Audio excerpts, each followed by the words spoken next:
नमस्कार, मेरा नाम संजीव है और पेशे से मैं लेखक हूँ और साथ ही थिएटर करता हूँ, एक्टिंग का भी शौक रखता हूँ जी।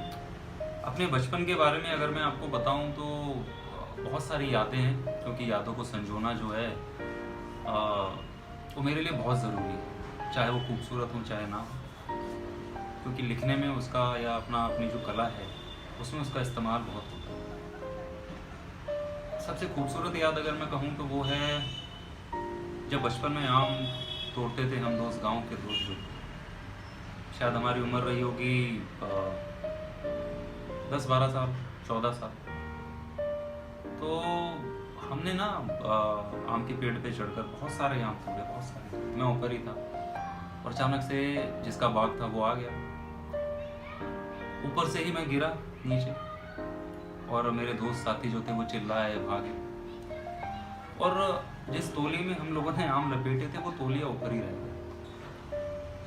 हम सब भागे भागे भागे भागे, खेतों में भागे, गन्ने के खेतों में भागे।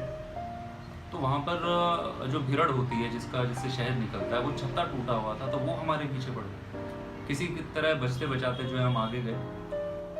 तो इस तरह की कुछ मीठी यादें हैं अगर आप बचपन की बात करें। मेरी जो कंपनी है वो वैसे तो मैं जिसे फ्रीलांसर कहते हैं अंग्रेजी में, उस तरीके से काम करता हूँ। वन नेटवर्क एंटरटेनमेंट के साथ मैं काफ़ी समय तक जुड़ा रहा हूँ प्रोजेक्ट बेसिस पर। तो कहीं ना कहीं आप वो कह सकते हैं ये एक प्रोडक्शन कंपनी है। टीवी कमर्शियल्स ये लोग प्रोड्यूस करते हैं, शॉर्ट फिल्में प्रोड्यूस करते हैं। तो मैंने एक ब्यूटी ब्रांड है नायका, पर्पल, इनके लिए ऐड लिखे हैं। टाटा स्काई जो है उसके लिए शो लिखे हैं। ट्रैवल शो मैंने लिखा है, फूड शो मैंने लिखा है दैनिक जागरण और रेडियो सिटी के साथ। और म्यूज़िक शो मैंने लिखा है, एक चैनल था म्यूज़िक बॉक्स, उसके लिए। तो इस तरह के कुछ लिखने के अनुभव रहे हैं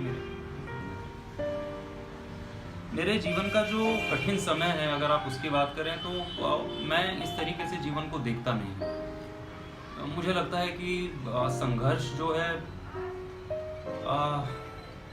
लेकिन फिर भी क्योंकि इन शब्दों का इस्तेमाल हुआ है, जहाँ तक संघर्ष की बात है तो जब मुंबई आया तो पहले अपना एक्टिंग में ट्राई किया, क्योंकि थिएटर में मैं जब शॉर्ट प्लेज लिखता था या करता था, जो भी चीज़ें थी, डांस करने का मुझे काफ़ी शौक़ था। मेरी शुरुआत कहीं ना कहीं वहीं से हुई।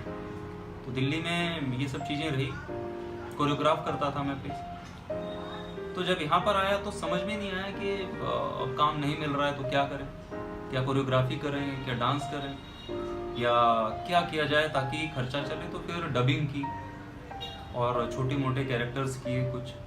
अब मुंबई में उन्हें क्राउड कैरेक्टर्स कहते हैं, कोई एक लाइन का कैरेक्टर हो जाता है। तो इस तरह की चीज़ें की। उसके बाद फिर राइटिंग में लोगों को थोड़ा काम पसंद आया, ये सब चीज़ें। तो इस तरह संघर्षरत रही चीज़ें। और फिर बीच बीच में जो है एक्टिंग के जो छोटे मोटे जो काम मिलते हैं उसमें करता। अकेले बैठकर लिखना अपने आप में यही एक संघर्ष है।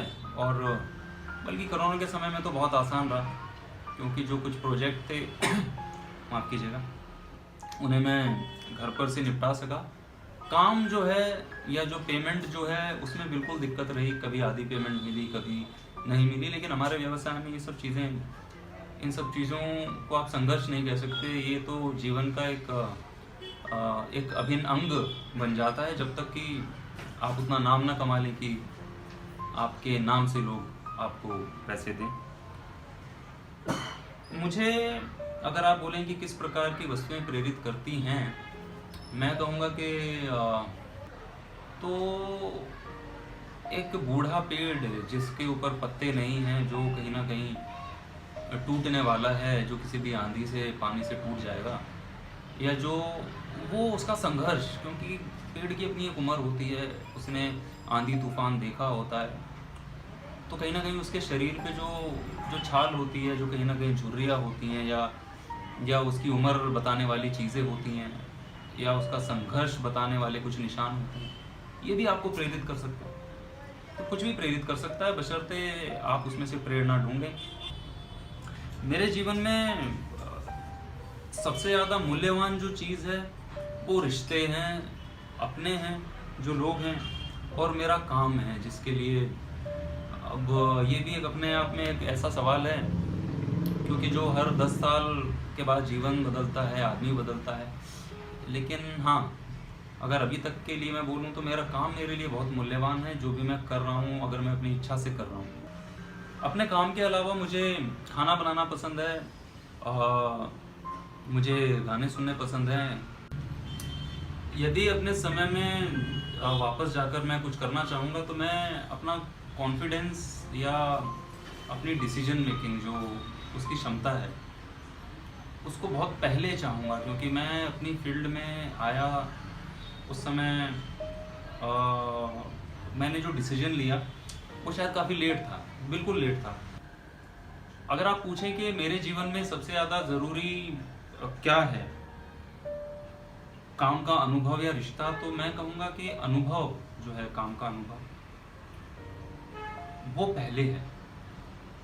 और रिश्ते उनको मैं बराबर ही रखूँगा। मैं इन दोनों में से कुछ चुनना नहीं चाहूँगा, लेकिन फिर भी अगर ऑप्शन दिया जाए या ऐसा है कि आपको चुनना ही है, तो मेरे लिए काम करने का अनुभव वो ज़्यादा ज़रूरी है। मुझे पता नहीं इसके साथ ये रिश्ता क्यों जोड़ा गया है, पर हाँ, काम मेरे लिए पहले है तो अनुभव भी पहले ही है।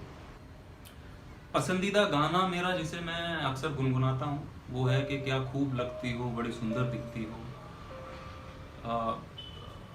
ये गाना पता नहीं कि इतनी बार गुनगुना है कि शायद इसके सुर थोड़े बहुत आने लगे हैं, तो बड़ा इजीली मैं गा देता हूँ। और इसकी मेलोडी मुझे बहुत पसंद है, तो ये गाना है जिसे गुनगुनाना मुझे पसंद है। पसंदीदा कोट की अगर आप बात करें तो dreams are better than reality. ये मुझे लगता है, क्योंकि रियलिटी को आप छू सकते हैं। ड्रीम्स चाहे कितने भी खूबसूरत हों, कितने भी आपको लुभावने लगें, लेकिन एक उसका आप अनुभव नहीं कर सकते हैं। आप उसको, जैसे आप कोई ड्रिंक देखते हैं या आप कोई जगह देखते हैं और आपका वो सपना रहता है, लेकिन ये ज़रूरी नहीं है कि आप उस तक पहुंच पाएँ। I think reality is something which is a beautiful dream for me. तो हाँ, इस तरह की कुछ मानसिकता मेरी है, इस तरह के कुछ कोट्स हैं जो मुझे पसंद आते हैं। धन्यवाद।